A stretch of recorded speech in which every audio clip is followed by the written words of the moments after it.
तो कैसे हो मेरे रील्स के चाहने वालों। तो दोस्तों ये जो मेरे पीछे आप एलसीडी देख रहे हैं, आज मैं आपको बारीकी से एक एक चीज़ बताऊंगा कि ये एलसीडी मैंने कितने साल पहले लिया था, कितने का लिया था और कितने रुपए इसकी ईएमआई थी और मैंने डाउन पेमेंट कितनी करी थी। और ये एलसीडी देखते वक्त मतलब फिल्म देखते वक्त, मूवी देखते वक्त, सीरियल देखते वक्त मैं यही सोचता था कि क्या कभी मैं भी हीरो बन पाऊंगा।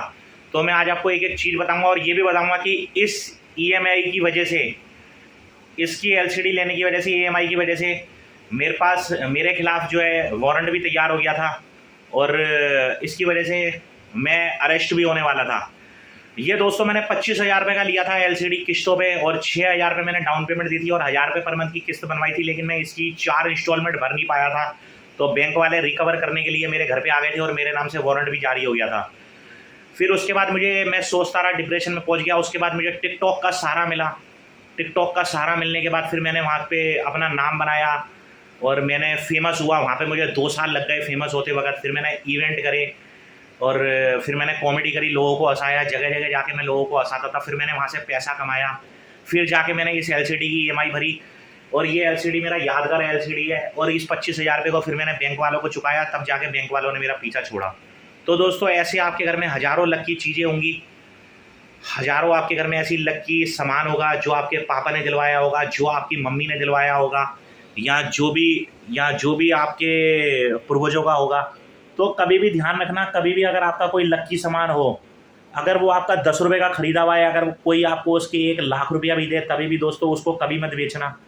क्योंकि एक बात ध्यान रखना, जो बड़े पूर्वजों की निशानी होती है, बड़े पूर्वजों की निशानी होती है, वो बहुत ही खतरनाक होती है। क्या पता अगर वो बड़े पूर्वजों की निशानी अगर आप बेच दो तो क्या पता उसके बाद आप कंगाल हो जाओ, खाली हो जाओ। क्योंकि ऐसा एक वाक़या हुआ था, एक मेरा दोस्त था, उसके पापा की एक गाड़ी थी, तो उसके पापा कहीं विदेश में चले गए। वो लक्की गाड़ी थी, उस गाड़ी के आने के बाद उन्होंने फ्लैट भी लिया, घर भी लिया, उसके बाद अच्छा पैसा आया। लेकिन उसके पापा जब विदेश में चले गए तो उस लड़के ने वो गाड़ी बेचकर और नई गाड़ी ले ली। कहने लगा ये तो मेरे पापा की खटारा गाड़ी है, मैं नई गाड़ी ले लेता हूँ और अब मैं इसी में घूमूंगा। वो लड़का उस गाड़ी में घूमने लगा, नई गाड़ी दिखाने लगा, याशी करने लगा, लड़कियों को खिलाने लगा, लड़कियों को घुमाने लगा, दारू पीने लगा, सिगरेट पीने लगा। उसके बाद उसकी ऐसी घंटी घूमी, भगवान ने उसको बर्बाद कर दिया और वो लड़का बर्बाद हो गया। उसका घर बिक गया, मकान बिक गया, दुकान बिक गया, उसकी गाड़ी बिक गई और वो कंगला हो गया, खाली हो गया।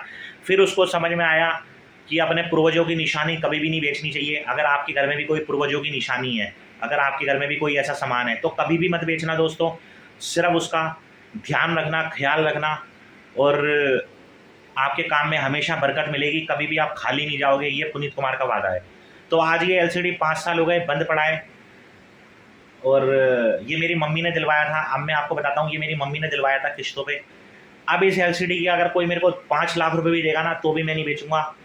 क्योंकि जो मेरी मम्मी ने मेरे को चीज़ दिलवाई है उसको मेरा बेचने का कोई मतलब नहीं है और ये निशानी है। मेरी मम्मी मेरे साथ हैं, बहुत अच्छी हैं, सही सलामत हैं और भगवान करे उनको कभी कुछ ना हो और मैं उनको कभी कुछ होने भी नहीं दूंगा। लेकिन ये किसी की निशानी है, कभी भी किसी की निशानी मत बेचना। इतना ही कहना चाहूँगा। धन्यवाद।